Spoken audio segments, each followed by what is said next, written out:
vent souffle sur les plaines de la Bretagne armoricaine. Je jette un dernier regard sur ma femme, mon fils et mon domaine. Hakim, le fils du forgeron, est venu me chercher. Les druides ont décidé de mener le combat dans la vallée, là où tous nos ancêtres, de géants guerriers celtes, après de grandes batailles, se sont imposés en maîtres. C'est l'heure maintenant de défendre notre terre contre une armée de cimériens prête à croiser le fer. Toute la tribu s'est réunie autour de grands menhirs pour invoquer les dieux afin qu'elle puisse nous bénir. Après cette prière avec mes frères sans faire état de zèle, les chefs nous ont donné à tous des gorgées d'hydromel. Pour le courage, pour pas qu'il y ait de faille, pour rester grand et fier quand nous serons dans la bataille. Car c'est la première fois pour moi que je pars au combat, et j'espère être digne de la tribu de Dana.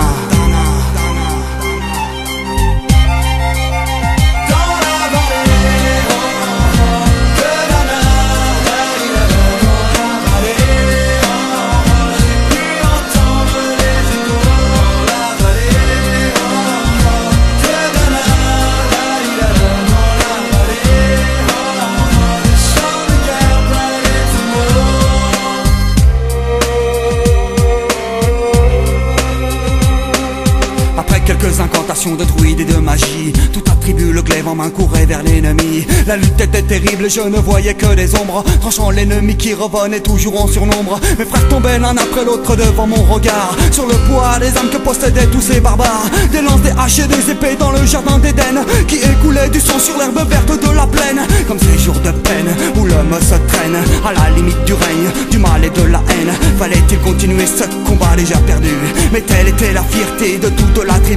La lutte a continué comme ça jusqu'au soleil couchant.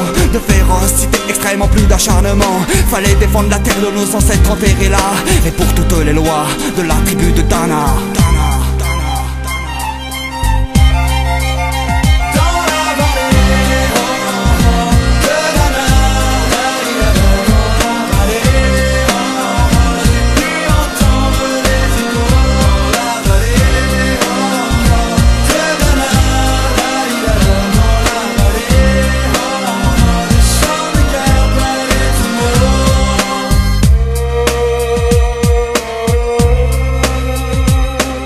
Au bout de la vallée, on entendait le son d'une corne, d'un chef ennemi qui rappelait toute sa horde. Avait-il compris qu'on lutterait même en enfer, et car la tribu de Dana appartenait ces terres? Les guerriers repartaient, je ne comprenais pas tout le chemin qu'ils avaient fait pour en arriver là. Quand mon regard se posa tout autour de moi, j'étais le seul debout de la tribu, voilà pourquoi mes doigts se sont écartés tout en lâchant mes armes, et le long de mes joues se sont mis à couler des larmes. Je n'ai jamais compris pourquoi les dieux m'ont épargné de ce jour noir de notre histoire que j'ai compté.